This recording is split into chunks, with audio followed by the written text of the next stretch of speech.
découvrez des extraits de livres, une de nos nourritures essentielles, choisie et lue par l'équipe de l'Escale du Livre.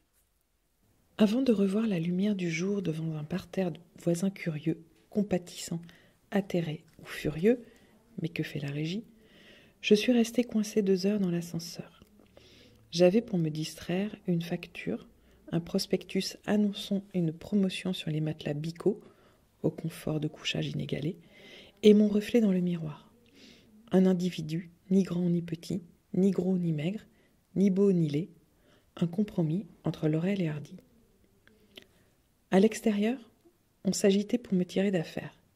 « Tenez bon, monsieur Despont, l'équipe technique est en route », me parvenaient des conciliabules indignés au sujet de l'incurie du propriétaire, qui néglige le remplacement d'une antiquité brinque-ballante par un modèle plus moderne et plus sûr. Les ratés de la pompe à chaleur, l'humidité des caves, les infiltrations d'eau par la toiture ont également été déplorées. Qui avait déjà vu le propriétaire ? Aucun locataire ne connaissait celui qui encaissait notre loyer sans se soucier de l'état de vétusté de l'immeuble. Quant à moi, entre ciel et terre, j'ai fait le vœu que chacun retourne à ses occupations dominicales.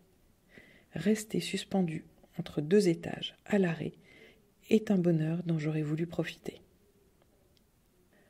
À ma sortie de l'ascenseur, on a loué mon sang-froid.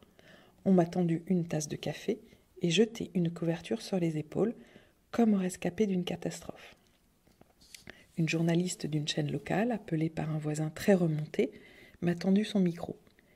Mes bafouillis ont été coupés au montage pour laisser M. Durer dénoncer en 5 points les manquements des bailleurs sans scrupules dont j'étais la victime. Une victime ahurie, empêtrée dans sa couverture de survie. Ce moment de trêve dans un ascenseur en panne a constitué une parenthèse inespérée qui ne se reproduira pas. La régie vient d'installer un nouveau modèle ultramoderne et silencieux qui monte et redescend sans chaos, faiblesse ni essoufflement. À défaut d'être beau, il y a des gens qui ont un physique ou sont intéressants. Pas moi. Mais j'ai une bonne vue et pas de poils dans le dos. Beaucoup d'hommes portent des lunettes ou ont un dos poilu. Ce n'est pas mon cas. C'est un avantage. Un avantage tout négatif, certes. Mon frère jumeau, Alexandre, a les mêmes avantages négatifs, mais également de nombreux avantages positifs.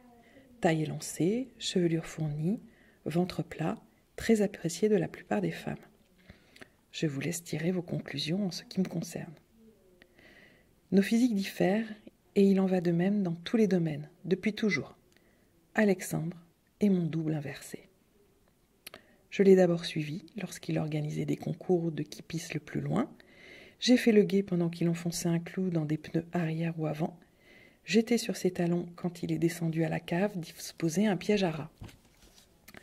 Face au rat crevé, une mousse blanchâtre sur le museau, les yeux exorbités, quasiment tranchés en 2 par le piège qui s'était refermé sur lui, j'ai pris la fuite. Dans le terrain vague où nous jouions au foot, un tuyau en béton s'enfonçait sous la terre, parmi les herbes hautes. Je m'y suis glissée, et allongée dans la pénombre et la fraîcheur de ce conduit, j'ai attendu qu'on m'oublie. Suis-je jamais sortie de ce tuyau ?